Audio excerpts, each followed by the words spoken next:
Ethan ধাক্কাটা জোরেই দিয়েছিল, যার জন্য রাহিক ছিটকে কিছুটা দূরে সরে যায়।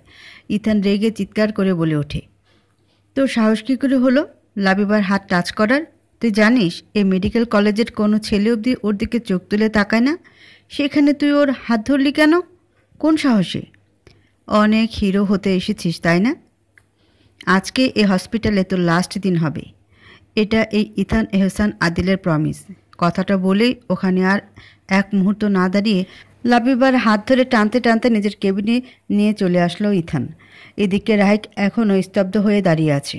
কোথা থেকে কি হয়ে গেল কিছুই বুঝতে পারছে না সে, কিন্তু ইথানের রিয়াকশনে এইটুকু বুঝে গেছে সে যে লাবিবাকে ইথান খুব ভালোবাসে। বাট তার এখন চিন্তা হচ্ছে যদি সত্যি জবটা চলে যায়। তোর তো এই জবটা খুব দরকার। এদিকে ইথানের কেবিনে ঢুকতেই লাবিবা নিজের হাতটা ঝটকা মেরে ছাড়িয়ে নিল। রাগে তার সারা শরীর কাঁপছে। চিৎকার করে বলে উঠল লাবিবা, সমস্যা কি আপনার? ওইভাবে স্যারের সাথে মিসবিহেভ করলেন কেন? আর আমার যেই টাচ করুক না কেন তাতে আপনার কি? আপনি প্লিজ আপনার মতন থাকুন আর আমাকে প্লিজ আমার মতো থাকতে দিন। লাবিবার কথা শুনে ইথান তার টেবিলের উপর রাখা কাচের গ্লাসটা এক আছাড়ে ভেঙে ফেলল। লাবিবার দু বাহু চেপে ধরে দাঁতে দাঁত চেপে বলে উঠল, স্যারকে ধাক্কা দিয়েছি বলে তোর খুব গায়ে লাগছে তাই না? ওনার হাত ধরতে খুব ভালো লাগে তোর তাই না? কিন্তু আমি তো এমনটা হতে দিব না। তোর এই সব ঢলাঢলি অন্য কোথাও গিয়ে করবি, আমার হসপিটালে একদম এইসব টলারেট করব না আমি। লাবিবার ইথানের কথা শুনে ঘৃণা হতে লাগলো। একটা মানুষের চিন্তাধারা কতটা নিচে নামতে পারে। লাবিবার হাতে এবার ব্যথা করছে, চোখ দিয়ে পানি গড়িয়ে পড়ছে। লাবিবার চোখে পানি দেখে ইথান ওর হাতটা ছেড়ে দিল। ইথানের এবার নিজেরই খারাপ লাগছে। নিজের হাত ভেজা অনুভব করতেই তাড়াতাড়ি হাতের দিকে তাকালো সে। হাতে রক্ত দেখতেই চমকে উঠল ইথান।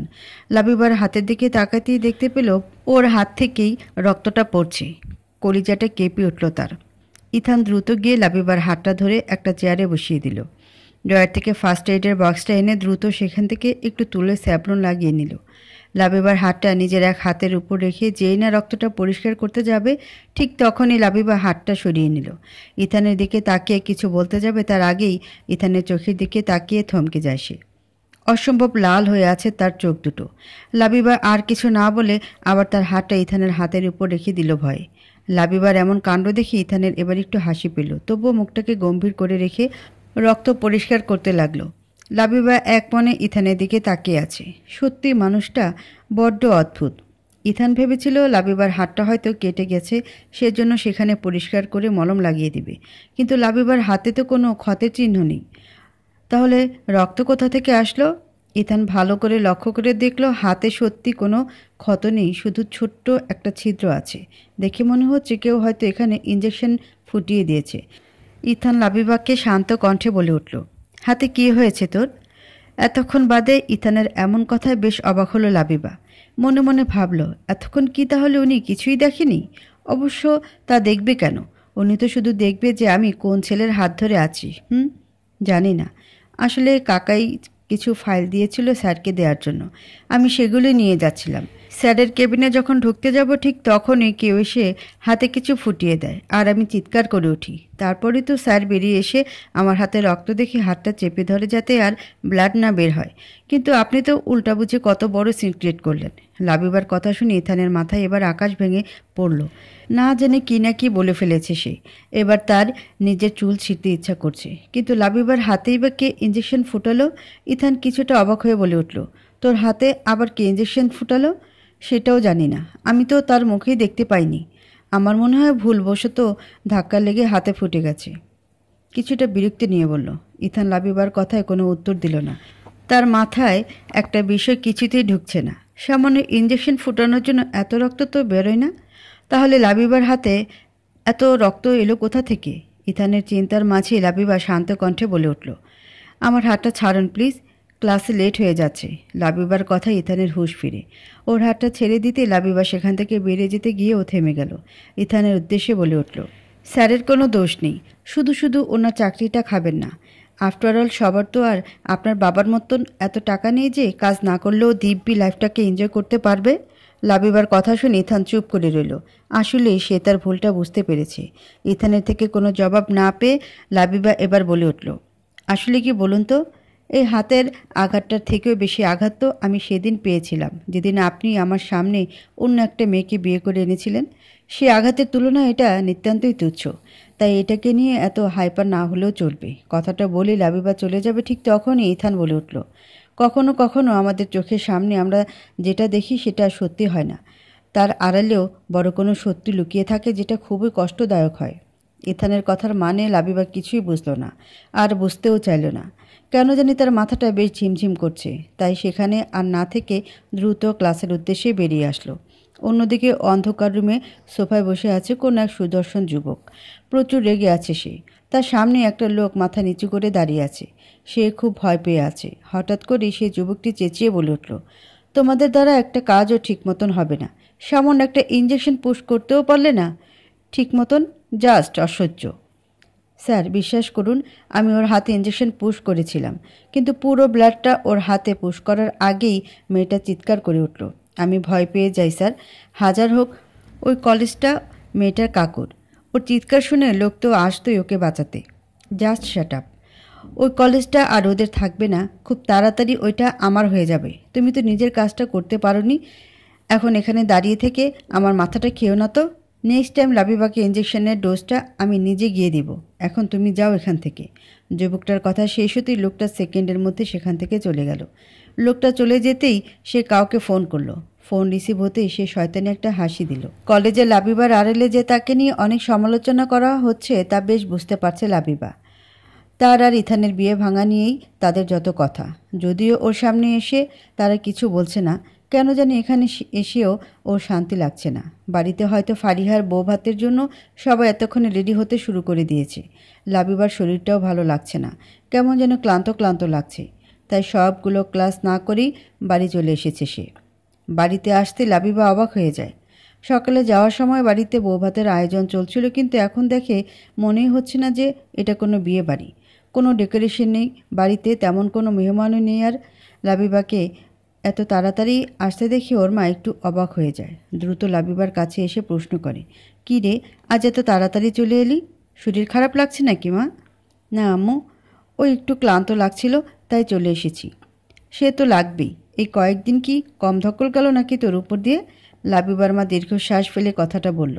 লাবিবা সেদিকে কোনো পাত্তা না দিয়ে মায়ের উদ্দেশ্যে বলে উঠল, আচ্ছা আম্মু, বাড়িটা এত ফাঁকা ফাঁকা লাগছে কেন? কিছু হয়েছে কি? অনেক কিছু হয়েছে। বাড়িতে কোনো রিসেপশনের আয়োজন করতে বারণ করেছে ইথান। যেসব আত্মীয়রা ছিল তাদের মধ্যে অনেকেই চলে গিয়েছে নানা রকম কথা শুনিয়ে। তাই নিয়ে তোর দিদুন খুব রেগে আছে। এদিকে ইথানের কথা নড়চড় করারও তো সাহস কারণেই। মায়ের কথা শুনে লাবিবা বেশ অবাক হলো। আশ্চর্য, বিয়ে যখন করেছে তখন এটা করতে সমস্যা কোথায়? যত সব ঢং। লাবিবা এসব নিয়ে বেশি মাথা না ঘামিয়ে নিজের রুমে চলে গেল। রুমে গিয়ে শাওয়ার নিয়ে নিল সে। ওয়াশরুম থেকে বেরিয়ে এসে ভেজা চুলগুলো মোছার সময় হুট করে লাবিবার কাশি শুরু হয়ে যায়। কাশতে কাশতে একটা সময় গলা দিয়ে রক্ত বেরিয়ে আসে, যা দেখে লাবিবা চমকে ওঠে। ইথান সবে মাত্র হসপিটাল থেকে এসেছে। বাড়িতে আসতেই তার উদ্দেশ্যে কেউ কিছু বলতে যাবে তার আগে এসে বলে উঠল, আমি এখন খুবই টায়ার্ড, তোমরা প্লিজ বিরক্ত করো না, সবার সাথে পরে কথা বলছি। কথাগুলো বলে গটগট করে উপরে চলে গেল ইথান, কাউকে কিছু বলার সুযোগ না দিয়ে। নিজে রুমের ধারে আসতেই লাবিবার রুমের দরজা খোলা দেখে ভ্রু কুচকালো সে। সাধারণত ও রুমের দরজা সবসময় ভিড়িয়ে দেয়া থাকে। ইথান মনে মনে ভাবল লাবিবাকে একটি নজর দেখে আসবে। তার এ মনটা যে শুধু লাবিবার কাছে পড়ে আছে। ভালোই হয়েছে দরজা খোলা আছে। কিছু না ভেবেই সে লাবিবার রুমের দিকে এগিয়ে গেল। দরজার সামনে আসতেই পেছন থেকে ইহান এসে ওর হাত ধরে হ্যাঁচকা টান দিয়ে লাবিবার রুমের থেকে কিছুটা দূরে সরিয়ে নিয়ে এলো।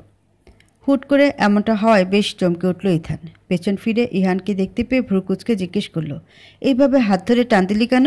তুমি এই অসময়ে লাবিবার ঘরে উকি দিচ্ছিলে কেন? যদি কেউ দেখে ফেলতো তাহলে খারাপ কিছু ভাবতো সবাই। আসলে লাবিবাকে একটু দেখতে ইচ্ছা করছিল তাই আর কি। তুমি লাবিবাকে দেখা নিয়ে পড়ে আছো, আর ওইদিকে দিদুন রেগে বোম হয়ে আছে। না জানি কি করবে এবার তোমার সাথে। তাড়াতাড়ি গিয়ে দিদুনকে সামলাও প্লিজ ভাইয়া। ইহানের কথা ইথান শান্তভাবে বলে উঠল, আমি দিদুনকে সামলে নিব, তোর বেশি ভাবতে হবে না। না ভেবে কি আর উপায় আছে? এই দিদুনই তো যত সব উদ্ভট নিয়ম বানিয়ে রেখেছে বাড়িতে, যার জন্য আজকে আমাদের সবার এই অবস্থা। ইহানের এমন কথা ইথান বলে উঠল। তুই যখন জানতি নিয়মগুলোর কথা, তাহলে বিয়েটা তো কিছুদিন পরেও করতে পারতি। অন্তত আমাকে আর ফারিহাকে এই বিয়ের নাটকটা তো করতে হতো না, যার জন্য আজকে লাবিবা সব থেকে বেশি কষ্ট পাচ্ছে। আচ্ছা ইহান, আমাকে একটা কথা বলতো। ইথানের কথায় ইহান বেশ অপ্রস্তুত হয়ে উত্তর দিল, জি ভাইয়া, বলো কি বলবে। তুই আর ফারিহা ঠিক আমার বিয়ের দিনটাই কেন বিয়ে করলি? অন্য কোনো দিনও তো করতে পারতি। আর তাছাড়া তুই ফারিহাকে এত তাড়াতাড়ি বা কেন বিয়ে করলি? আরও পরেও তো করতে পারতিস বিয়েটা, দিদুনের দেওয়া সব নিয়মগুলো মেনে। হুট করে ইথানের এমন প্রশ্ন শুনে বেশ থতমত খেয়ে গেল ইহান। সে বুঝতে পারছে না ইথান হঠাৎ এমন প্রশ্ন কেন করছে তাকে। আমতা আমতা করে উত্তর দিল সে, ভাইয়া, আমি ফারিহাকে ভালোবাসি।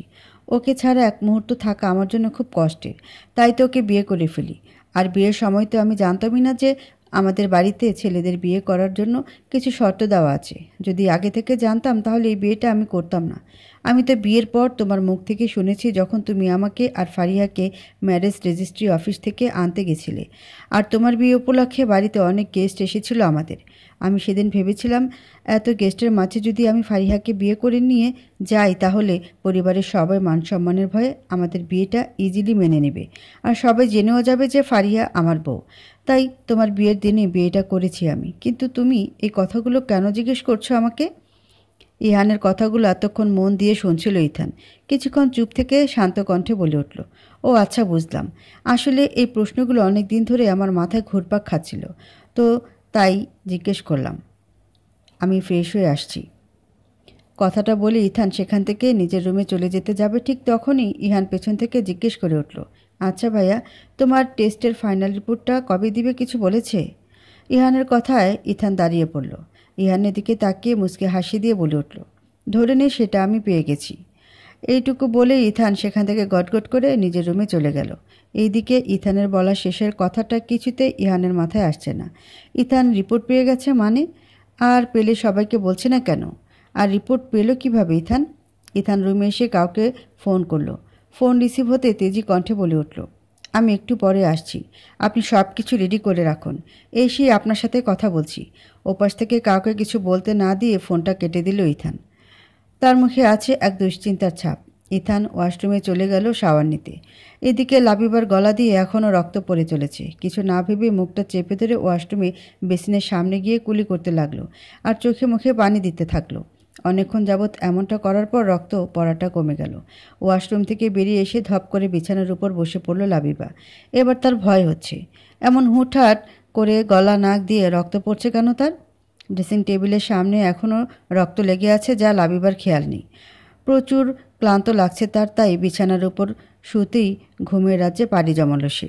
অন্যদিকে ইথান শাওয়ার নিয়ে একেবারে রেডি হয়ে নিচে নেমেছে বাহিরে যাওয়ার জন্য। ফারিহা নিচের টেবিলে সবার জন্য খাবার সাজাচ্ছে। ইথানকে বেরিয়ে যেতে দেখে পেছন থেকে বলে উঠল, কোথায় যাচ্ছেন আপনি না খেয়ে? না মানে সকালেও তো কিছু খেয়ে যাননি। ফারিহার কথা ইথান স্বাভাবিকভাবেই জবাব দিল, একটা বন্ধুর সাথে দেখা করতে যাচ্ছি, তার বাবু হয়েছে তাই আমি এসে খাবো। ফারিহাকে আর কিছু বলতে না দিয়ে ইথান সেখান থেকে চলে গেল। অন্যদিকে সিঁড়ির উপর দাঁড়িয়ে দাঁড়িয়ে ইথানের চলে যাওয়ার দিকে তাকিয়ে আছে ইহান। কেন জানি তার ইথানের বলা কথাগুলো বিশ্বাস হচ্ছে না। ইথানের এমন কোনো বন্ধুর কথা তো তার মনে পড়ছে না যার কিনা বেবি হওয়ার কথা ছিল। ইহানের চিন্তার মাঝে ফারিহা বলে উঠল, আপনি ওখানে কি করছেন? নিচে আসুন, খেয়ে নেবেন। ফারিহার কথায় ইহান প্রথমে চমকে উঠলেও পরে নিজেকে সামলে নিয়ে মুচকে হাসি দিয়ে ফারিহার কানের কাছে গিয়ে ফিসফিসিয়ে বলে উঠল, আমার বউটা যখন ডেকেছে খেতে তো হবেই। তা বলো, আমার জন্য আমার বউটা কি রান্না করেছে? রান্না করার কথা শুনেই ফারিহার মনটা হুট করে খারাপ হয়ে গেল। সকালে এই রান্না নিয়েই তো তাকে কত কথা শুনতে হলো। মুখটাকে মলিন করে উত্তর দিল, আসলে আমি রান্না করিনি, মা আর কাকিয়ারা মিলে রান্নাগুলো করেছে, সার্ভেন্টরা হেল্প করেছে। আমার শরীরটা ভালো লাগছিল না, তাই আর কি। ইহানের কাছ থেকে সত্যিটা লুকালো না ফারিহা। ফারিহার কথা ইহান বেশ উত্তেজিত হয়ে উত্তর দিল, কি হয়েছে তোমার? কোথায় কষ্ট হচ্ছে আমাকে বলো। আরে তেমন কিছু না, এমনি মাথাটা একটু ধরেছিল। আপনি অনেক চিন্তা করেন তাই না আমাকে নিয়ে? চিন্তা করাটাই স্বাভাবিক। নিজের ভালোবাসার মানুষটাকে কেউ কষ্টে দেখতে পারে না, সব সময় তার প্রিয় মানুষটাকে আগলে রাখার চেষ্টা করে। ইথান ভাই অত লাবিবাকে কত ভালোবাসে, উনি তাহলে লাবিবাকে কষ্টে দেখে না জানি নিজে কত কষ্ট পাচ্ছে। ফারিহার কথায় ইহান কিছু বলল না, কথা এড়ানোর জন্য বলে উঠল, এখন এসব কথা বলো না, কেউ শুনে ফেলবে। আমি রুমে যাচ্ছি। তোমার আর আমার খাবারটা আমাদের রুমেই নিয়ে এসো, আর কেউ যেন না দেখে, কেমন? কথাটা বলেই ইহান নিজের রুমে চলে গেল। যা দেখে ফারিয়া একটা দীর্ঘশ্বাস ফেলল। রুমে কিছু পড়ার আওয়াজে লাবিবার ঘুমটা ভেঙে গেল। আস্তে আস্তে চোখ মেলে তাকালো সে। কোনোভাবে উঠে বসতেই একজন সার্ভেন্ট বেশ নিচু স্বরে বলে উঠল, সরি ম্যাম, আসলে আমি রুমটাকে পরিষ্কার করতে এসেছিলাম। আপনার ড্রেসিং টেবিলের সামনে রক্ত লেগে থাকতে দেখে সেটা মুছছিলাম। ঠিক তখনই হাতে ধাক্কা লেগে আপনার ফুলদানিটা পড়ে গিয়ে ভেঙে যায়। I am really sorry. সার্ভেন্টের কথা শুনে লাবিবা ফুলদানিটার দিকে তাকাতেই তার বুকটা মুচড়ে উঠল। এই ফুলদানিটা তাকে ইথান কিনে দিয়েছিল। অন্য সব জিনিসের থেকে এই ফুলদানিটা তার কাছে একটু বেশিই প্রিয় ছিল, যার জন্য এটাকে এভাবে ভেঙে যেতে দেখে বেশ কষ্ট পেল সে। বিছানা থেকে উঠে গিয়ে ফুলদানি ভাঙ্গা টুকরোগুলো হাতে নিতে চোখ দিয়ে পানি গড়িয়ে পড়ল তার। ভাঙ্গা টুকরো তার হাতটা একটু কেটেও গেল। পাশে থাকা সার্ভেন্টটা হকচকিয়ে বলে উঠল, কী করছেন ম্যাম? হাত কেটে গেল তো? সার্ভেন্টের কথা লাবিবা মলিন হাসি দিয়ে বলে উঠল, প্রিয় মানুষটার দেওয়া আঘাতে যখন আমার হৃদয়টা ক্ষত বিক্ষত হয়ে গিয়েছিল তখন তো সেটা সহ্য করে নিয়েছিলাম। তাহলে আজ তার দেওয়া ফুলদানিটার ভাঙার টুকরো ফের আঘাত পেলেও সেটা ঠিক সহ্য করে নিতে পারবো। ওই ব্যথার কাছে যে এই ব্যথা নিতান্তই তুচ্ছ। লাবিবার কথায় সার্ভেন্টটা কোনো তোয়াক্কা করল না, চিন্তিত কণ্ঠে বলে উঠল, ম্যাম, আপনার হাত অনেকটাই কেটে গেছে, অনেক রক্ত পড়ছেও। প্লিজ মলম লাগিয়ে নিন। দাঁড়ান, আমি ফার্স্ট এড বক্স নিয়ে আসছি এক্ষুনি। সার্ভেন্টের কথা শুনে লাবিবা বলে উঠল, তোমার যাওয়ার দরকার নেই, আমি নিজেই যাচ্ছি। তুমি বরং এগুলো পরিষ্কার করো, নয়তো অন্য কারোরও হাত কেটে যেতে পারে। লাবিবার কথায় সার্ভেন্টটা মাথা নাড়ালো, যার অর্থ ঠিক আছে। লাবিবা রুম থেকে বেরিয়ে ইথানের মায়ের রুমে গেল, কারণ ফার্স্ট এড বক্সটা ওনার রুমেই আছে। লাস্টবার ওনার হাত কেটে যাওয়ায় এই রুমে নিয়ে আসা হয়েছিল, যে আর ফেরত নেওয়া হয়নি। রুমে কেউ নেই, সবাই নিচে আছে। পুরো রুমে কোথাও ফার্স্ট এড বক্সটা না পেয়ে ভাবলো হয়তো আলমারিতে তুলে রেখেছে। আলমারির দরজাটা খুলতেই ফার্স্ট এড বক্সটা পেয়ে গেল সে।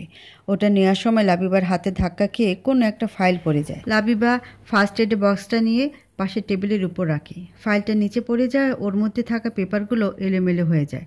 ফাইলটা উঠিয়ে গুছিয়ে রাখার সময় তার চোখ যায় সেখানে থাকা একটা পেপারের উপর, যেটা দেখে লাবিবা থমকে যায়। অবাকে সপ্তম পর্যায়ে চলে যায় সে।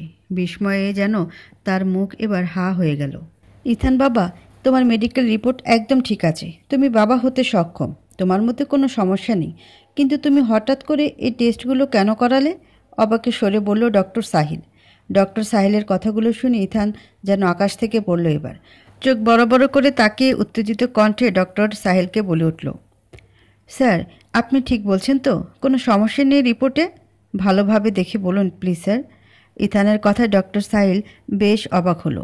উনি বেশ শান্তভাবে উত্তর দিল, ইথান, সত্যি কোনো সমস্যা নেই। তুমি তো নিজেই একজন ডক্টর, পারলে তুমি নিজেই রিপোর্টটা দেখো, এখানে স্পষ্ট লেখা আছে সব কিছু।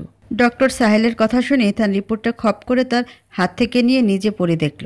আসলে তার কোনো সমস্যা নেই। তাহলে রিমান আঙ্কেলের রিপোর্টে কেন লেখা আসলো যে আমি কোনোদিন বাবা হতে পারবো না? এখানে নিশ্চয়ই কোনো ঘাপলা আছে।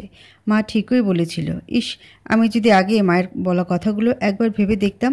কথাগুলো মনে মনেই ভাবতে লাগলো ইথান। তার চিন্তার মাঝেই ডক্টর সাহিল আবারও বলে উঠল, কি এবার বিশ্বাস হয়েছে তো যে তোমার কোনো সমস্যা নেই? কিন্তু আমি এটা বুঝতে পারছি না যে তুমি হঠাৎ করে এই বিষয় নিয়ে পড়লে কেন? ডক্টর সাহেলের কথা ইথান মনে মনে ভাবল, এই বিষয়টা তো আমার জীবনে সব ওলটপালট করে দিয়েছে। শুধুমাত্র একটা রিপোর্টের জন্য কত পস্তাতে হচ্ছে আমার পরিবারের লোকদের। আসলেই ডক্টরদের ছোট্ট একটা ভুলও অসাধারণ মানুষের জীবনে অনেক বড় বিপদ ডেকে আনে। ইথান ডক্টর সাহেলের দিকে তাকিয়ে মুচকে হাসি দিয়ে বলে উঠল, আসলে কিছুদিন ধরে শরীরটা দুর্বল লাগছিল, তাই ভাবলাম কোনো সমস্যা হলো কি না, তাই মেডিকেল টেস্টটা করিয়ে নিলাম। আপনাকে অনেক ধন্যবাদ স্যার, আমাকে আজকের মধ্যেই টেস্টের রিপোর্টটা দিয়ে দিলেন। আপনাকে অনেক ধন্যবাদ। ইথানের কথায় ডক্টর সাহিল মুচকে হেসে বলল, ইটস ওকে ইথান, তোমার বাবা এত ভালো একজন ডক্টর, তার এত ভালো একটা মেডিকেল কলেজ আছে, তুমি তার ছেলে হয়ে আমাদের হসপিটালে এসেছো, এটাই অনেক। ডক্টর সাহিলের কথা ইথান কিছু বলল না। মুচকি একটা হাসি দিয়ে ইথান সেখান থেকে বেরিয়ে এলো। আসলে ইথান এসেছিল একটা প্রাইভেট হসপিটালে তার মায়ের কথা অনুযায়ী আবার টেস্ট করাতে। ইথানেরও কেন জানি সন্দেহ হচ্ছিল ডক্টর রিমানের উপর, কারণ সে তার মধ্যে কোনো দিন কোনো রকম সমস্যা উপলব্ধি করেনি। আজকে এই রিপোর্ট পেয়ে সে যেন আকাশের চাঁদ হাতে পেয়ে গেছে। এবার আর অন্তত তার লাবু পাখিকে মিথ্যা কথা বলতে হবে না। সে ভাবল তাকে গিয়ে সব সত্যি বলে দিবে। এ মুহূর্তে তার মাথায় আর কিছুই খেলা করছে না। ইথান গাড়িতে বসে জোরে গাড়ি ড্রাইভ করতে থাকে বাড়ির উদ্দেশ্যে। এদিকে সোফার উপর বসে রাগে ফুলছে লাবিবা। প্রচুর পরিমাণে ক্ষেপে আছে সে ইথানের উপর। এত বড় সত্যি কেন লুকালো ইথান? তার থেকে তার উত্তর আজকে দিতেই হবে ইথানকে। অনেক কথা জমে আছে তার। অন্যদিকে সবাই লাবিবার দিকে অদ্ভুত দৃষ্টিতে তাকিয়ে আছে। হুট করে লাবিবা এভাবে চেঁচিয়ে সবাইকে ডেকে আনতে সবাই বেশ অবাক হয়েছে। ইথানের মা ফারিহা আর ঈশান বেশ ভয় আছে লাবিবার হাতে থাকা ফাইলটা দেখে। এটা যে আর কিছু না, বরং ফারিহা আর ইহানের ম্যারেজ ডকুমেন্টসের সেই ফাইলটা, যেটা ইথানের মা তার আলমারিতে রেখে দিয়েছিল। ভেবেছিল পরে কোথাও লুকিয়ে রাখবে, কিন্তু তার আগে লাবিবা সে ফাইলটা পেয়ে গেল কিভাবে? ইহানের রাগে গা কাঁপছে। এই লাবিবার কাছে ফাইল গেল কিভাবে তার মাথায় কিছুতেই সেটা ঢুকছে না। লাবিবার মা এবার অধৈর্য হয়ে বলে উঠল, কি হয়েছে কি লাবিবা? এভাবে বাড়ি শুদ্ধ লোক ডেকে আনার মানেটা কি? সবার অনেক কাজ আছে। কি হয়েছে সেটা তোমরা একটু পরেই জানতে পারবে। শুধু ইথান ভাইকে আসতে দাও, কারণ তোমাদের প্রশ্নের উত্তর তো এখন উনিই দিতে পারবেন। দাঁতে দাঁত চেপে কথাটা বলল লাবিবা। লাবিবার কথার মানে কিছুই বুঝতে পারল না তার মা, তাই চুপ করে রইল সে। অবশেষে সবার অপেক্ষার অবসান ঘটিয়ে ইথান বাড়ি ফিরল। তার মুখে রয়েছে এক ঝুড়ি মিষ্টি হাসি। আজকে যে সে অনেক খুশি। কিন্তু বাড়িতে এসে সবাইকে এভাবে একসাথে দেখে বেশ অবাক হলো সে। কারোর উদ্দেশ্যে কিছু বলতে যাবে তার আগে লাবিবা উঠে গিয়ে ইথানের মুখের উপরের ফাইলের পেপারগুলো ছুঁড়ে ফেলে দিয়ে রাগে কণ্ঠে বলে উঠল, ছি ইথান ভাই, তুমি এতটা নিজের ছোট ভাইয়ের বউকে কিনা নিজের বউ বলে পরিচয় দাও? কেন এমন করলে তুমি বলো? কেন আমাকে এভাবে কষ্ট দিলে? আজকে আমার প্রশ্নের উত্তর দিতেই হবে। লাবিবার কথা সবাই যেন আকাশ থেকে পড়ল। কি বলছে লাবিবা? কিছুই বুঝতে পারছে না তারা। ইথানের বাবা ভ্রুকুচকে প্রশ্ন করল, এগুলো কি বলছিস তুই লাবিবা? আমরা কিছুই বুঝতে পারছি না। সব বুঝতে পারবে কাকাই। ইথান ভাইয়া নিজে সবাইকে বুঝিয়ে বলবে এখন। কেন সে ইহান ভাইয়ের বউকে এতদিন নিজের বউ বলল সবার কাছে? কেন সে বিয়ের দিন ফারিহার সাথে মিথ্যে বিয়ের নাটক করলো? এইসব প্রশ্নের উত্তর আজ দিবে সে। লাবিবার কথায় সবাই চমকে উঠল। লাবিবার দিদুন অবাক হয়ে বলে উঠল, ইহানের বউ মানে? ইহান কবে বিয়ে করলো? কাকে বিয়ে করলো? লাবিবা তাচ্ছিলের একটা হাসি দিয়ে বলল, ইহান ভাইয়া আর কাউকে না, বরং আমারই বেস্ট ফ্রেন্ড ফারিহাকে বিয়ে করেছে। আমার আর ইথান ভাইয়ের যেদিন বিয়ে হওয়ার কথা ছিল সেদিনই তারা বিয়ে করেছে। আর এই যে পেপারগুলো দেখছো, এইগুলো হচ্ছে ফারিহা আর ইহান ভাইয়ার বিয়ের রেজিস্ট্রি পেপার, যেখানে স্পষ্ট ফারিহা আর ইহান ভাইয়ার সাইন দেওয়া আছে। লাবিবার কথা শুনে সবাই যেন অবাকের সপ্তম পর্যায়ে চলে গেল। বিস্ময়ে সবার মুখ এবার হা হয়ে এলো। লাবিবার দিদুন এবার রাগী কণ্ঠে বলে উঠল, ইহান তুমি বিয়ে করেছো মানে? তুমি কি জানো না যে এ বাড়িতে ছেলেদের বিয়ে করার জন্য কিছু শর্ত দেওয়া আছে? কোন অধিকারে তুমি সেসব শর্ত ভেঙে বিয়ে করেছো? উত্তর দাও, তোমাকে শাস্তি পেতেই হবে। দিদুনের কথা শুনে লাবিবা এবার বলে উঠল, উত্তর তো আজ সবাইকে দিতে হবে, আর শাস্তিও পেতে হবে। কেন মিথ্যা অভিনয় করলো তার জবাব দিতে হবে সবাইকে আজ। কি হলো ইথান ভাই, উত্তর দিন। শেষের কথাটা চেঁচিয়ে বলল লাবিবা ইথানকে। ইথান একবার লাবিবার দিকে অসহায়ভাবে তাকায়, যা দেখে লাবিবা মুখ ফিরিয়ে নেয়। ইথান একটা দীর্ঘশ্বাস ফেলে একে একে বলতে শুরু করে, বিয়ের দিন সকালেই আমার ফোনে একটা মেসেজ আসে রিমান আঙ্কেলের। তার সাথে যেন আমি যত দ্রুত সম্ভব দেখা করি। অনেক জরুরি কথা আছে নাকি তার। আমিও তাই মাকে বলে তার সাথে দেখা করতে যাই। কিন্তু গিয়ে জানতে পারি সে আমাকে আমার রিপোর্ট দেওয়ার জন্য ডেকেছিল। রিপোর্ট দেখে আমার মাথায় আকাশ ভেঙে পড়ল, কারণ সেখানে লেখা ছিল আমি কোনোদিন বাবা হতে পারবো না। নিজের বিয়ের দিন এমন কোনো খবর পেলে যে কারোরই অবাক হওয়ার কথা। আমার মাথায় তখন একটা কথাই ঘুরছিল, যে করেই হোক লাবিবার সাথে আমার বিয়েটা ভাঙতে হবে, নয়তো ওর ভবিষ্যৎ একেবারে নষ্ট। আমার মাথায় কিছু আসছিল না, তাই মাকে ফোন করে সব কিছু বলি। আম্মু তো আমার কথা বিশ্বাসই করতে চাইছিল না। পরে আমাকে বলল আগে যেন বাড়িতে আমি আসি। আমি গাড়ি ড্রাইভ করে বাড়িতেই আসছিলাম, ঠিক তখনই আমাকে ইহান ফোন করে বলে যে ও নাকি ফারিহাকে বিয়ে করেছে। যত তাড়াতাড়ি সম্ভব আমি যেন ম্যারেজ রেজিস্ট্রি অফিসে যাই। আমার মাথায় কাজ করছিল না তখন কি করব, কারণ আমাদের বাড়িতে ছেলেদের বিয়ে করার শর্ত আছে। প্রথমত আগে ছেলেকে নিজের পায়ে দাঁড়াতে হবে, নিজের ফিউচার সেটেল করতে হবে, তাকে প্রফেশনালি টাকা উপার্জন করতে হবে, তারপর সে বিয়ে করতে পারবে। এর আগে যদি সেই ছেলে বিয়ে করে তাহলে তাকে বাড়ি থেকে বের করে দিবে। ইহান আমার নিজের ভাই না হলেও চাচাতো ভাই তো। ছোট থেকে একসাথে বড় হয়েছি আমরা। আমি কখনই চাইতাম না যে এই বাড়ি থেকে বের হয়ে যাক। তাছাড়া ও এখনও স্টুডেন্ট। বাড়ি থেকে বের করে দিলে ও কী করতো, কিভাবে থাকতো? তাই আমি ভেবেছিলাম ওদের এই বিয়েটা লুকিয়ে রাখবো যতদিন পর্যন্ত না ইহান নিজের ফিউচার সেটেল করছে। তাই আমি ফারিহার সাথে মিথ্যে বিয়ের নাটক করি সবার সামনে। এতে কেউ ইহান আর ফারিহার উপর সন্দেহ করবে না, আর লাবিবাও আমাকে মন থেকে ঘৃণা করতে শুরু করে দেবে।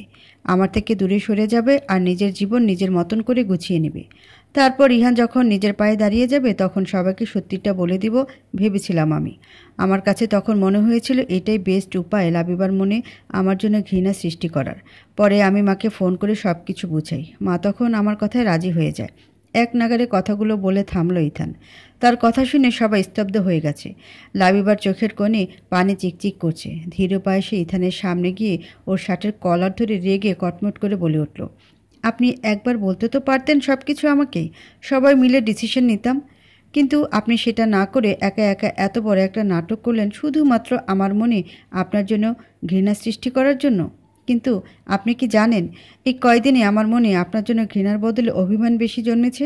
প্রতিটা মুহূর্ত কষ্ট কেটেছে, এমন কষ্ট যেটা আমি কারোর সাথে শেয়ার করতে পারিনি। একা একা ডুকরে কেঁদেছি। বারবার মনে হতো কেউ আমার হৃদয়টাকে ছুরি দিয়ে আঘাত করছে। প্রিয় মানুষটাকে অন্য কারোর সাথে দেখার কষ্ট কেমন সেটা যে দেখেছে সেই বুঝছে। আপনি আমার থেকে অনেক বড় সত্যি লুকিয়েছেন, আর সত্যি লুকানো আর মিথ্যা বলা দুটি সমান অপরাধ। আপনিও আপনার এই অপরাধের শাস্তি ঠিক পাবেন একদিন। আপনিও একদিন প্রিয় মানুষটাকে হারানোর জ্বালা বুঝবেন।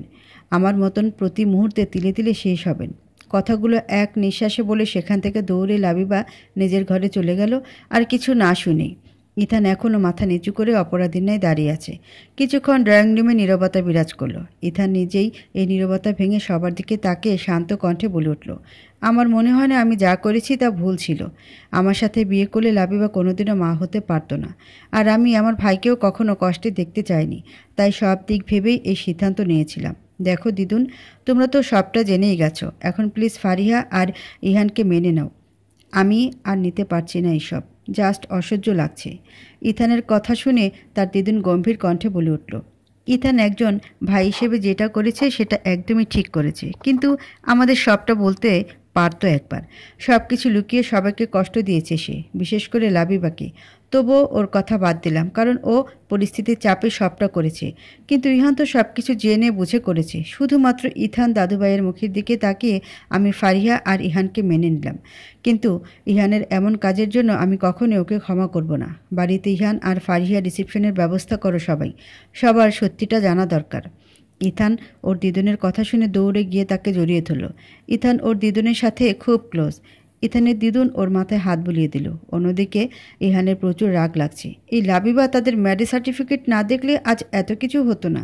এখন তো লাবিবা আর ইথানের মাঝে সব কিছু ঠিক হয়ে যাবে। সবাই আবার এই ইথানেরই সুনাম করবে, যেটা তার একদমই অসহ্য লাগে। ইথান ইহানের দিকে তাকিয়ে বলে উঠল, এবার খুশি তো তুই? দেখ, সবাই তোকে আর ফারিহাকে মেনে নিয়েছে, আর তুই এ বাড়িতেই থাকবি। আমার ভাই আমার কাছেই থাকবে। কথাটা বলে ইথান ইহানকে জড়িয়ে ধরল। আসলে ইথানের নিজের কোনো ভাই নেই, তাই ইহানকে সে খুব ভালোবাসে, নিজের ভাইয়ের থেকেও বেশি। ইহানও ইথানকে জড়িয়ে ধরল। বাড়ির বড় যারা আছে তারা এখনও চুপ করে আছে। সবাই ইথান আর ফারিহার বিয়ে হয়নি কথাটা শুনে যেমন খুশি হয়েছে, ঠিকই কিন্তু ইথান বাবা হতে পারবে না শুনে আরও বেশি কষ্ট পেয়েছে। কেউ যেন নিজের কানকে বিশ্বাস করতে পারছে না। ইথানের কাজিন যারা ছিল তারা তাদের সকালের করা মিসবিহেভের জন্য অনুতপ্ত বোধ করলো। ইথান আর ফারিহার বিয়ে হয়নি শুনে খুশিও হয়েছিল, কিন্তু ইথান বাবা হতে পারবে না শুনে তাদের মুখের হাসিটা নিমিষেই বিলীন হয়ে গেল। ইথান বুঝতে পারল সবার মন খারাপের কারণটা।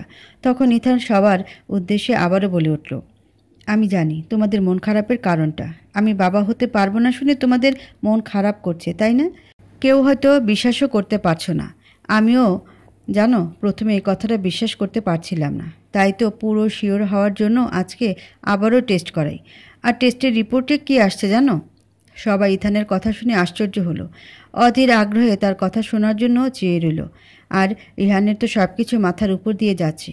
এই ইথান যে চালাকি করে রিপোর্ট করাবে আবার, তা সে ভাবতেই পারেনি। ইহান অধৈর্য হয়ে বলে উঠল, কি আসছে রিপোর্টে? ইহানের কথা শুনে ইথান একটা ডেবিল হাসি দিয়ে বলে উঠল, রিপোর্ট এখনও আসেনি, 3 দিন পর আসবে। আর আমার মনে হয় এবারে রিপোর্টে পজিটিভ কিছুই আসবে। রিমান আঙ্কেলের রিপোর্ট হয়তো ভুল ছিল, তোমরা সবাই ধৈর্য ধরো আর ইহানের রিসেপশনের জন্য আয়োজন করাটা শুরু করো। আমি চাই না আমার ভাইয়ের রিসেপশনে কেউ মন মরা হয়ে থাকুক। ইহানের কথা শুনে সবার মনেও একটা আশার আলো জাগলো। সবাই খুশি মনে ইহান আর ফারিহা রিসেপশনের আয়োজন করতে শুরু করলো। ইথানের বাবা আর দিদুন এসে ওর মাথায় হাত বুলিয়ে দিল। অর্থে এসে ওকে আর ফারিহাকে সরি বলল। ফারিহার কাছে তো সবটা স্বপ্নের মতন লাগছে। তার মুখ দেখে বোঝা যাচ্ছে সে কতটা খুশি। ইথানের দিদুন তার উদ্দেশ্যে বলে উঠল, লাবিবা দিদিভাই খুব আঘাত পেয়েছে রে, তুই ওর কাছে গিয়ে ওকে একটু সামলা। দিদুনের কথা ইথান একটা চোখ টিপ দিল ওর দিদুনকে। ইথানের দিদুনও ওকে একটা চোখ টিপ দিল। ইথান ডাইনিং টেবিলের উপর সাজিয়ে রাখানো 2 প্লেট খাবার নিয়ে লাবিবার রুমের উদ্দেশ্যে যেতে গিয়েও ইহানকে দেখে থেমে গেল। ওর উদ্দেশ্য বলে উঠল, কী রে, মুখটা এমন বাংলার পাঁচের মতো করে রেখেছিস কেন? তোর তো খুশি হওয়ার কথা, সব কিছু ঠিক হয়ে গেল। এবার শুধু আমার রিপোর্ট আসার পালা আর আমার লাবু বেবির সাথে বাসর করার পালা। ইথানের কথা শুনে ইহান জোরপূর্বক একটা হাসি দিয়ে বলে উঠল, কোন হসপিটালে আবার গিয়েছিলি টেস্ট করাতে? ইহানের কথা ইথান একটা মুচকে হাসি দিয়ে বলে উঠল, কেন রে, আমার রিপোর্ট ভুলভাল বানাবি নাকি? ইথানের এমন কথায় চমকে উঠল ইহান।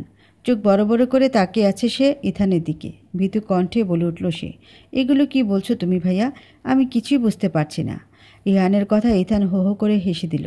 ইহানের দিকে তাকিয়ে হাসতে হাসতে বলল, আমি তো মজা করছিলাম, তুই ভয় পেলি নাকি আবার? ইথানের কথা ইহান এবার ঘামতে শুরু করলো। ইথান ঠোঁটের কোণায় একটা মেয়েকে হাসি ঝুলিয়ে লাবিবা রুমের দিকে এগিয়ে গেল। লাবিবা রুমের দরজা বন্ধ করে রেখেছে। খুব কষ্ট হচ্ছে তার। নিজের প্রিয়জনে থেকে এত বড় ধাক্কাটা সে নিতে পারছে না। অন্তত ইথান তো তাকে বলতে পারত সবটা। তার প্রতি একটু ভরসা করতে পারল না ইথান। লাবিবা একরাশ অভিমান নিয়ে নিঃশব্দে চোখের অশ্রু বিসর্জন দিতে লাগলো। ইথান দরজার কাছে এসে ধাক্কা দিতে লাগলো আর লাবিবাকে ডাকতে লাগলো। মায়াবারা কণ্ঠে বলে উঠল, এই যান, দরজাটা খোলো প্লিজ। আমি জানি তুমি আমার উপর খুব অভিমান করেছ, কিন্তু এই অধমকে কি একটিবার তোমার অভিমান ভাঙানোর সুযোগ দেওয়া যায় না? ইথানের এমন মায়াভরা কণ্ঠ শুনে লাবিবার বুকের মধ্যে একটা শিহরণ বয়ে গেল। ইথানের এমন কথার প্রতি যে লাবিবা বরাবরই দুর্বল। না চাইতেও শত অভিমান নিয়ে সে দরজাটা খুলে দিল। দরজা খোলার সাথে সাথে ইথান ঝটপট করে রুমের মধ্যে 2 প্লেট খাবার নিয়ে ঢুকে পড়ল। ইথানের এমন কাজে লাবিবা ভ্রুকুচকে তার দিকে তাকিয়ে রইল। ইথান লাবিবার দিকে তাকিয়ে একটা মেয়েকে হাসি দিয়ে বলে উঠল, তুমি যদি আবার দরজাটা বন্ধ করে দিতে তাই এভাবে তাড়াতাড়ি ঢুকে পড়লাম। আসলে মেয়েদের মন তো সেকেন্ডে সেকেন্ডে পাল্টি খায়, তাই আর কি, ভরসা নেই। Don't mind baby. ইথানের কথা শুনে লাবিবার চোখ বড় বড় করে তাকিয়ে রইল। এইভাবে হুটহাট জান বেবি ডাকগুলো যেন তার ঠিক হজম হচ্ছে না। লাবিবাকে এভাবে তাকিয়ে থাকতে দেখে ইথান দাঁত কেলিয়ে বলে উঠল, আই নো, আমি অনেক হ্যান্ডসাম। কলেজের সব মেয়েরা আমার জন্য পাগল, বাট তাই বলে এইভাবে আমাকে চোখ দিয়ে গিলে খাওয়া কিন্তু একদম ঠিক না সুইটহার্ট। কিছু জিনিস তো বাকি রাখো বিয়ের পর দেখার জন্য। ইথানের কথা লাবিবার মনে হলো এখন সে হার্ট অ্যাটাক করবে। মাথার মধ্যে চক্কর দিতে লাগলো তার। এখন আবার সুইটহার্টও বলতেছে। লাবিবা বিছানার পাশে টি টেবিলের উপর থাকা 1 গ্লাস পানি ঢকঢক করে খেয়ে নিল। লাবিবার এমন কাজে ইথান মুখ টিপে হাসতে রইল। কিছুক্ষণ পর নিজেকে সামলে নিয়ে লাবিবা ইথানের দিকে রাগে দৃষ্টিতে তাকালো। বিরক্তি নিয়ে বলে উঠল, কি চাই এখানে? যা বলার তাড়াতাড়ি বলুন। আমার এত সময় নেই আপনার ওইসব ন্যাকামার্কা বেবি সুইটহার্ট শোনার। লাবিবার কথা শুনে ইথান এবার একটু সিরিয়াস ভাব করল। তারপর লাবিবার কাছে এসে ওর সামনে বাচ্চাদের মতন ফেস করে ঠোঁট উল্টে বলে উঠল, খাবারগুলো খেয়ে নাও প্লিজ। আমার লাবু পাখি, সোনা পাখিটা, সুইটহার্ট, মিষ্টি বেবিটা, জান পাখি। আর কিছু বলতে যাবে তার আগেই লাবিবা কানে হাত দিয়ে জোরে বলে উঠল, হয়েছে হয়েছে, আর ঢং করতে হবে না। আমার এবার বমি পাচ্ছে আপনার এমন আবালমার্কা কথা শুনে। চুপ করুন প্লিজ, আমি খেয়ে নিচ্ছি, খাবারটা দিন। লাবিবা জানে যে ইথান নিজের কার্য সিদ্ধ না হওয়া পর্যন্ত যাবে না, তাই কথা না বাড়িয়ে খাবার খেতে রাজি হয়ে গেল। লাবিবার এমন কথায় ইথান কাঁদো কাঁদো ফেস করে বলে উঠল, তুমি এইভাবে আমার ভালোবাসাকে ঢং বলে অপমান করতে পারো না জান। ইথানের এমন ফেস দেখে লাবিবার এবার সত্যি খুব হাসি পেল, তাই খিলখিল করে হেসে দিল। লাবিবাকে এতক্ষণে হাসতে দেখে ইথান যেন নিজের প্রাণটা ফিরে পেল। ইথান নিজের বুকের বাম পাশে হাত রেখে মিনমিন করে বলে উঠল, ওইভাবে হেসো না প্লিজ জান, আমার যে নিজেকে কন্ট্রোল করতে খুব কষ্ট হয়। ইথানকে বিড়বিড় করতে দেখে লাবিবা হাসি থামিয়ে দিয়ে ভ্রুকুচকে সন্দেহের দৃষ্টিতে বলে উঠল, কি বিড়বিড় করছেন আপনি? লাবিবার এমন প্রশ্নে ইথান কিছু না বলে ওর হাতটা ধরে সোজা বিছানার উপর বসিয়ে দিল। তারপর একটা খাবারের প্লেট ওরা হাতে দিয়ে মুচকি হেসে বলে উঠল, খেয়ে নাও প্লিজ। এই কয়েকদিনের চেহারার কি হাল করেছ? একবারও কি দেখেছ তুমি আয়নায়? এরপর তো আমার বাচ্চারা তার মাকে চিনতেই পারবে না। ইথানের এমন কথা লাবিবা বেশ অবাক হলো। অবাক কণ্ঠে বলে উঠল, বাচ্চার মা মানে? আমাকে তো আপনি বিয়ে করবেন না, কারণ আপনি কখনো বাবা হতে পারবেন না। তাই জন্যই তো সবার সামনে এত বড় একটা নাটক করলেন। তাহলে এখন এগুলোর মানে কি? লাবিবার এমন কথা ইথানি কিছু বলতে গিয়েও বলল না। কিছুক্ষণ চুপ থেকে বলে উঠল, বাবা হতে পারবো না সেটা তো কেবল একটা রিপোর্টে আসছে। হতেও তো পারে সেই রিপোর্টটা ভুল ছিল বা কেউ ইচ্ছা করে ভুল বানিয়েছিল। ইথানের কথা লাবিবার ছোট মাথায় কিছুতেই ঢুকছে না। হাবলার মতন ইথানের দিকে তাকিয়ে আছে সে। সব যেন তার মাথার উপর দিয়ে যাচ্ছে। ইথান লাবিবার এমন ফেস দেখে ওর নাকটা টেনে দিতে দিতে বলে উঠল, তোমার এত কিছু না ভাবলেও চলবে। সময় হলে সবটা জানতে পারবে। এখন খাবারটা খেয়ে নাও আর আমাকেও খাইয়ে দাও। ইথানের এমন কথা লাবিবা ভ্রুকুচকে বলে উঠল, কেন? আপনার হাতটা কি ফারিয়া তার শাড়ির আঁচল দিয়ে বেঁধে রেখেছে যে নিজের হাতে খেতে পারবেন না? লাবিবার এমন কথা ইথানের হিচকি উঠে গেল। একটা মেকি হাসি দিয়ে বলে উঠল, কেন বলো তো? তোমার কি ফারিহাকে নিয়ে জেলাস ফিল হচ্ছে? ইথানের কথায় লাবিবা মুখটা অন্যদিকে ঘুরিয়ে বলে উঠল, যদি আপনি চোখের সামনে আপনার প্রিয় মানুষটাকে অন্য কারো হয়ে যেতে দেখতেন না, তাহলে বুঝতেন যে জেলাস কাকে বলে, কষ্ট কাকে বলে, আঘাত কাকে বলে। লাবিবার এমন কথা ইথান চুপ হয়ে গেল। লাবিবা ইথানের দিকে তাকিয়ে ছলছল চোখে বলে উঠল, আমাকে একবার তো বলতে পারতেন আপনার সমস্যার কথাটা। তেমন সমস্যা হলে আমরা বাচ্চা অ্যাডপ্ট করে নিতাম। তবুও যে কষ্ট আমি এই 2 দিনে পেয়েছি সেটা তো আর সহ্য করতে হতো না। জানেন, খুব ঘৃণা হতো নিজের উপর যখন নিজেরই প্রিয় মানুষটাকে নিজেরই বেস্ট ফ্রেন্ডের সাথে দেখতাম। মনে হতো কেউ আমার হৃদয়টাকে ছুরি দিয়ে বারবার আঘাত করছে। লাবিবা কিছুক্ষণ থেমে আবারও বলে উঠল, যেদিন আপনাকে ছেড়ে দূর ওই গধূলি আকাশে অনেক দূরে চলে যাব, সেদিন বুঝতে পারবেন যে প্রিয় মানুষটাকে হারানোর জ্বালা ঠিক কতটা হয়। লাবিবার এমন কথা শুনে ইথানের বুকের মধ্যে ধক করে উঠল। হুট করে তাকে বুকের সাথে চেপে ধরল ইথান। কেন জানি তার খুব ভয় হচ্ছে এবার। লাবিবাকে উদ্দেশ্য করে রাগী কণ্ঠে বলে উঠল, একদম চুপ। অনেক বড় হয়ে গেছিস তাই না? আবার এমন কথা বললে চর মেরে গালটা লাল করে দিব। ইথানের এমন কথায় লাবিবা চুপ করে কাঁদতে রইল। ইথানের শার্টটা একদম ভিজে গেছে লাবিবার চোখের জলে। ইথান লাবিবাকে আরও জোরে চেপে ধরল বুকের সাথে। অন্যদিকে কেউ একজন খুব রেগে আছে। মাথা যেন আগুন জ্বলছে তার। রাগের চোটে টেবিলের উপর থাকা গ্লাসটা আছাড় মেরে ভেঙে ফেলল সে। রেগে বলে উঠল সে, ইথান যদি জেনে যায় যে ওর বাবা হতে সক্ষম, তাহলে তো সব শেষ। ও লাবিবাকে বিয়ে করে নেবে। যে করেই হোক তার আগে লাবিবাকে মেরে ফেলতে হবে। আমাকে না হলে সব শেষ হয়ে যাবে। এই লাবিবার তো এতদিনে মরে যাওয়ার কথা, তাও যে কি করে বেঁচে আছে। কই মাছের প্রাণ যাকে বলে। যে করেই হোক ওকে 3 দিনের মধ্যে আমাকে নেক্সট ব্লাডের ইঞ্জেকশনটা দিতেই হবে। আমার প্রপার্টি আর ইথানকে কষ্ট দেওয়া থেকে কেউ আটকাতে পারবে না আমায়। লাবিবা নিজে খাবার খাচ্ছে আর ইথানকে খাইয়ে দিচ্ছে। মুখে ভাত নেওয়ার সময় ইথান ইচ্ছা করে জোরে একটা কামড় বসিয়ে দিল লাবিবার হাতে। হাতে ব্যথা পেয়ে লাবিবা রাগি চোখে ইথানের দিকে তাকালো আর ইথান ডেবিল হাসি দিয়ে বলে উঠল, তোমার হাতটা না অনেক সফট জানো লাপু পাখি। হাতটায় যদি এত নরম হয় তাহলে না জানি ওই লাল টমেটোর মতন গালটা কতটা সফট হবে। মন তো চাচ্ছে ভাতের বদলে ওইটা খেয়ে ফেলি। ইথান এমন লাগাম ছাড়া কথা শুনে লাবিবার চোখ দুটো কোটর থেকে বেরিয়ে আসার উপক্রম। রাগী চোখে সে ইথানের দিকে তাকিয়ে ঝাঁঝালো গলায় বলে উঠল, আপনি তো বেশ লুচু। বের হন বলছি এখান থেকে। আর খাওয়া লাগবে না আপনার। নিচে গিয়ে খান তো যান। লাবিবার কথা শেষ হতেই ইথান কিছু বলতে যাবে তার আগে ওর ফোনটা বেজে উঠল। ইথান কিছুটা বিরক্ত নিয়ে ফোনের দিকে তাকিয়ে ভ্রু কুঁচকে রইল। ডাক্তার সাহিলের নাম্বার উঠে আছে। লাবিবার উদ্দেশ্যে বলে উঠল, আমি একটু আসছি, আমার কাজ আছে। কেন জানি ইথানের এমন কথা মোটেও পছন্দ হলো না তার। ইথান আর ওখানে না থেকে নিজের রুমে চলে আসলো। অন্যদিকে লাবিবা গাল ফুলিয়ে বসে রইল। কেন জানি ইথানের ফোনে কথা বলা মোটেও পছন্দ না তার। ফোনে এত কি কথা কে জানে। ইথান রুমে এসে দরজাটা লক করে দিল। তারপর ফোনে ডক্টর সাহিলের সাথে কিছু একটা নিয়ে কথা বলল, যেটা শুধু তাদের দুজনের মাঝেই গোপন থাকলো। কথা বলে ফোনটা কেটে দিয়ে সে রেডি হয়ে নিল বের হওয়ার জন্য। রুমের বাইরে আসতেই বাড়ির সকলে চেপে ধরল ইথানকে। সবার একটাই কথা, কালকে ফারিহা আর ইহানের রিসিপশন, তাই আজকে বাইরে যাওয়া যাবে না। বিশেষ করে ইহান বেশি যেতে দিতে চাচ্ছে না তাকে।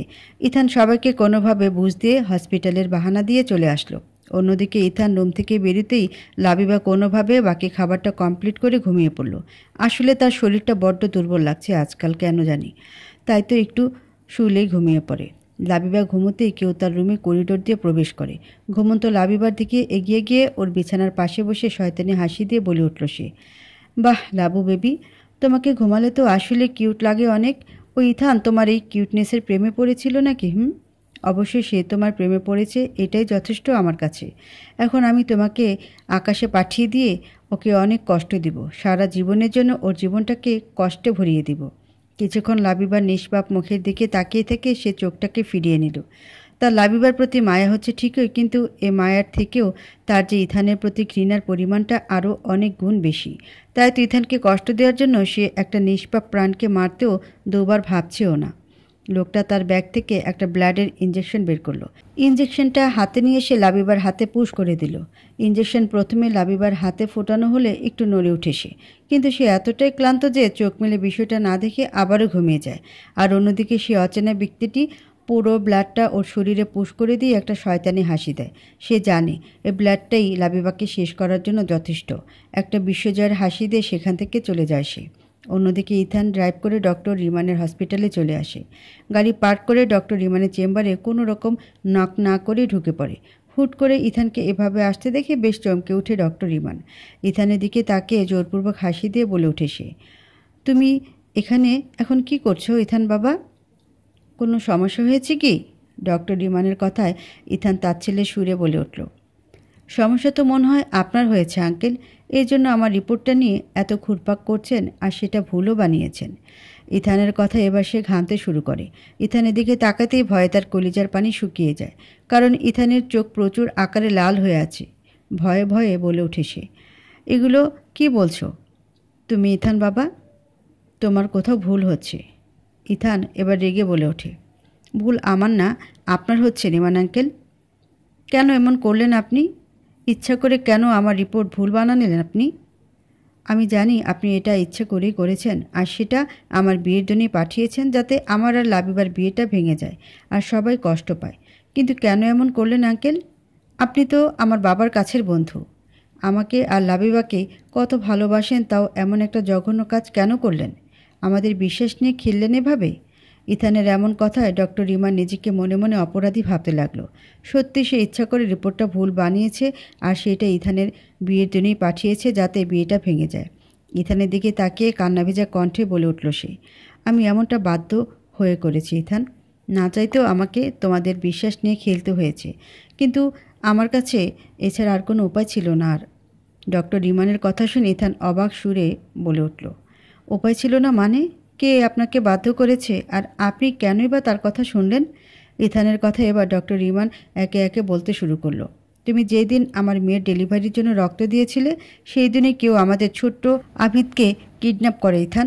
আর যে কিডন্যাপ করে সে আমাকে বলে আমি যেন তোমার মিথ্যা রিপোর্ট বানাই আর সেটা তোমার বিয়ের দিনই তোমাকে দিই, না হলে সে আবিদকে মেরে ফেলবে। একটা ছোট্ট কথা, আবিদ হচ্ছে ডক্টর রিমানের নাতি। ডক্টর রিমানের কথা শুনে ইথানের মাথায় আকাশ ভেঙে পড়ল। এগুলো তাহলে কেউ ইচ্ছে করে করেছে যাতে ওকে আর লাবিবাকে আলাদা করতে পারে, কিন্তু কেন? ওর সাথে তো কারোরই শত্রুতা নেই যে এত জঘন্য একটা কাজ করবে।